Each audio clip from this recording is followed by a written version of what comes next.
ทุกสิ่งนี้จะมีอนาคตที่ดีมาฟังกันเลยบอกเลยว่ายุคนี้เป็นยุค AI ที่มาแรงมาไวเนาะถ้าเจ้าเรียนรู้พัฒนาตัวเองเนาะและพยายามเรียนรู้ศึกษาตลอดเวลาเนาะแน่นอนเจ้าจะเป็นคนที่เก่งและเก่งก็คือไผเนาะและเจ้าจะรู้ได้หลายกว่าไผอีกเนาะและเจ้าสามารถแซงคนที่เขาเจ้ากำลังพัฒนากำลังเรียนรู้นะได้ไวขึ้นเนาะแน่นอนการที่ AI มานี่มันจะช่วยให้เขาพัฒนาได้ไวและเฮ็ดให้คนเขานะเติบโตได้ไวเนาะนับกระทั่งหาเงินพัฒนาตัวเองแล้วก็สร้างเวียกเฮ็ดงานทำเนาะต่างๆเนาะก็มีหลากหลายเนาะถ้าเขาเรียนรู้พัฒนาตัวเองตลอดเวลาสิ่งนั้นที่เขาขาดบ่ได้คือความคิดสร้างสรรค์และการบ่หยุดพัฒนาเรียนรู้สิ่งใหม่ๆการที่ AI มาเนาะมันเป็นตัวซัพพอร์ตตัวผลักดันเลยเฮ็ดให้คนเนาะห้าวหันขึ้นเฮ็ดเวียกได้ดียิ่งขึ้นเนาะแล้วก็พัฒนาตัวเองได้ไวขึ้นแล้วก็สามารถช่วยให้ระบบหรือว่าเจ้าของธุรกิจต่างๆเนาะสามารถอัพสกิลอัพรายรับให้ได้หลายขึ้นเนาะแต่ว่ามันจะมีบางธุรกิจที่ยังเป็นธุรกิจเก่าแก่เนาะมันจะบ่สามารถอัพ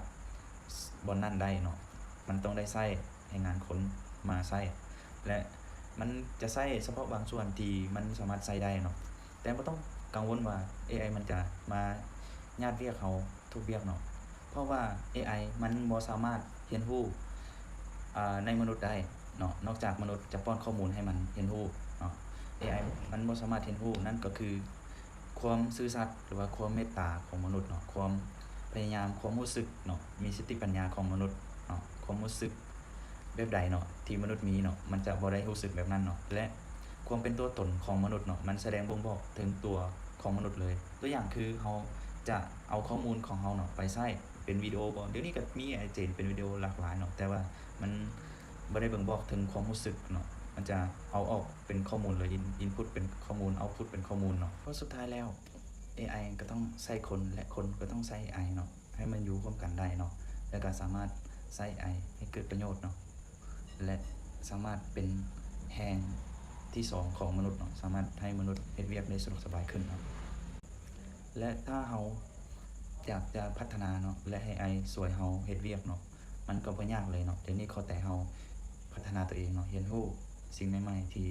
ผลักดันโลกไปนี่หมุนตลอดเวลาเนาะเราพยายามเรียนรู้เนาะแต่บ่ต้องกดดันตัวเองเนาะถ้าเราบ่มักในสิ่งนั้นเราก็อยู่แบบนั้นก็ได้บ่มีไผบังคับเนาะแต่ว่าถ้าเราอยากจะ